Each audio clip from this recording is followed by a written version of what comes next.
corresponding jar file for the module. 2. Configure environment. 1. During setup, configure environment variables for each module, e.g. database credentials, API keys. Go to Configuration, Software, Edit. Add environment variables for database connection.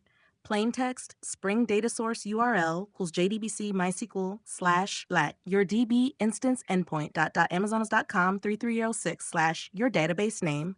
Spring Data Source username equals your username. Spring Data Source password equals your password. 2. Repeat this process for each module. Step 4. Update Angular API endpoints. 1. Open your Angular project. 2. Locate the service files or environment configuration, e.g. environment.prod.ts.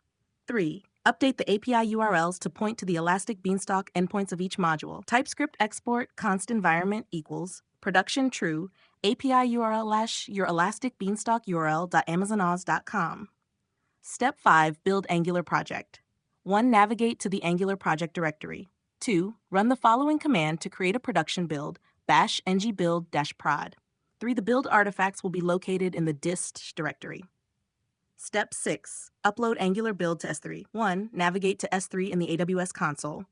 2. Create a new S3 bucket, e.g. your Angular app. 3. Enable static website hosting in the bucket properties. Set the index document to index.html. 4. Upload the contents of the dist/folder to the S3 bucket. 5. Make the files public. Set a bucket policy or individually make files public as needed.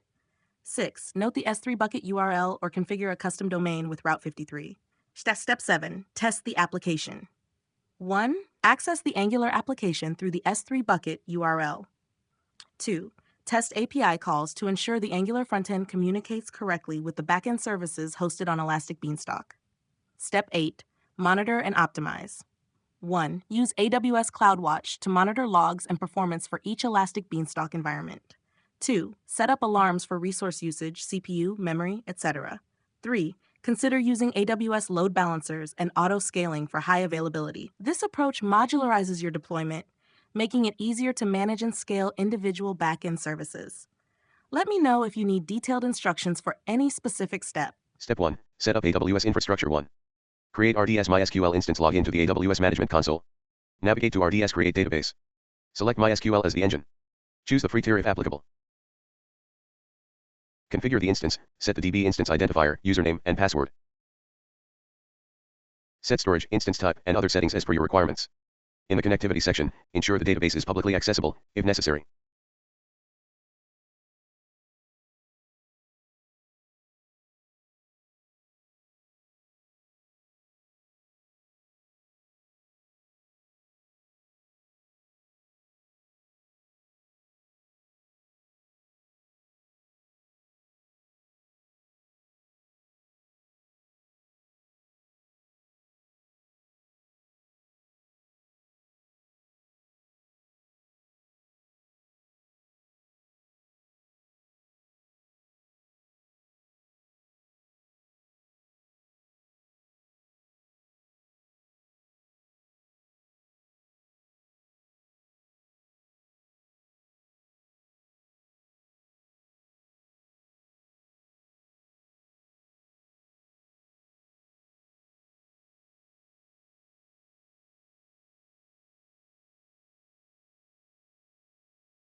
Hello everyone, and I'm also going to show you how to connect to it using MySQL Workbench and perform some basic SQL queries.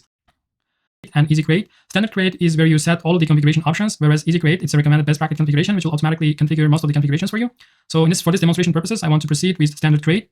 Next, we have engine options. As you can see, we have Aurora MySQL, Aurora PostgreSQL, MySQL, MariaDB, PostgreSQL, Oracle, and Microsoft SQL Server. In this demo, I want to use simple MySQL database. And next, we have a edition, which is MySQL Community. And here we have an engine version. I want to use MySQL 8.0.32. Next, we have templates. As you can see, we have a production templates, dev test templates, and free tier templates. So I don't want to AWS charge me, so I want to keep in free tier. So for availability and durability, we don't have any options, so it's disabled because we selected free tier. And for settings, for DB instance identifier, we need to give a name. So you can give based on your choice. So you can also leave the default database one. And here we have let's type it because it's asking us to type. Let's say database one. And next we have a master username. And for settings, for DB instance identifier, we need to give a name. So you can give based on your choice. So you can also leave the default database one. And here we have let's type it because it's asking us to type. Let's say database one. And next we have a master username. So here also I want to type admin. So you don't have to type, you can leave the default. And also we need to give the master password. Let's say I want to give the password, but make sure you remember both your password and the master username because we will use them later. Next we have an instance configuration. So I want to leave the default. It's asking us to type. Let's say database one. And next we have a master username. So here also I want to type admin. So you don't have to type, you can leave the default. And also we need to give the master password. Let's say I want to give the password, but make sure you remember both your password and the master username because we will use them later. Next, we have an instance configuration. So I want to leave the default burstable classes. And if you click on this t3.micro, as you can see, we have a free tier 2.micro, t3.micro, and t4g.micro. So I want to continue with t3.micro. As you can see, most of the options are not enabled because we are using the free tier. And if you select the production, you will see you will have most of the options. Next, we have a storage. So I want to continue with general purpose SSD GP2, and 20 GB is more than enough for me. For storage auto scaling, you can just enable storage auto scaling, and maximum storage threshold on 1000 would be enough. And for the connectivity, we can leave the default, do not connect to any EC2 compute resource. And we want to select default VPC as well as default subnet. And for the public access, I want to select the yes because I want to have public access. For VPC security group, you can choose existing default or you can create a new one. So I want to continue with the existing default. And for the availability zone, you can keep no preference. And you can leave all the configurations, including database authentication, password authentication. So it's good enough. So we can click on create a database. So creation of the database will take a few minutes. So that's why I have already created the database, call it MySQL DB1. So don't worry, everything is same except from the name because creation of this database will take some time. So in order to save some time, I have already created for you. So as you can see, the status shows available instance role, and you can see the engine is MySQL community, and you can also see the region. So let's click on this database. And here you can see some details, including connectivity and security. Here we need the endpoint, which is, as you can see here, and the port. You can also see some other details. So what you can do, we can basically click on actions and take a snapshot if we want, but I don't want that for now in this video. So now I want to show you how to connect it to using MySQL Workbench and perform some basic SQL queries. So for that, make sure you copy endpoint.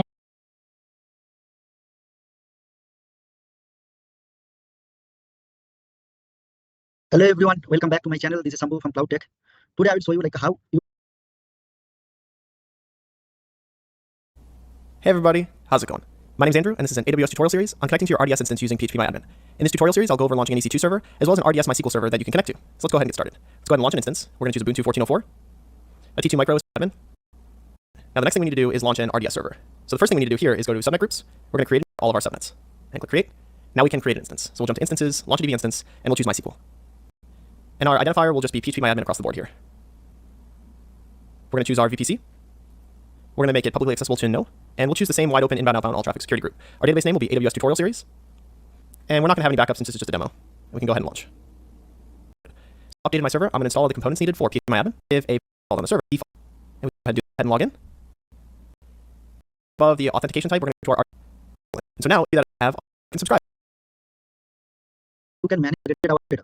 Go to the connect from the MariaDB is kind of fork from the MySQL. Okay, guys. So if you install the MariaDB, then you will be able to access the MySQL also. Okay, guys. So this is what in previous session we have done by using RDS. We have deployed the Postgres. But let's go to the today's session. We'll initiate instance. So in my previous session, I have already launched this EC2 instance. So how to launch EC2 instance? All if you guys not yet watched my previous video, I would recommend please have a look. So in that session, I have already show you how we can create EC2 instance.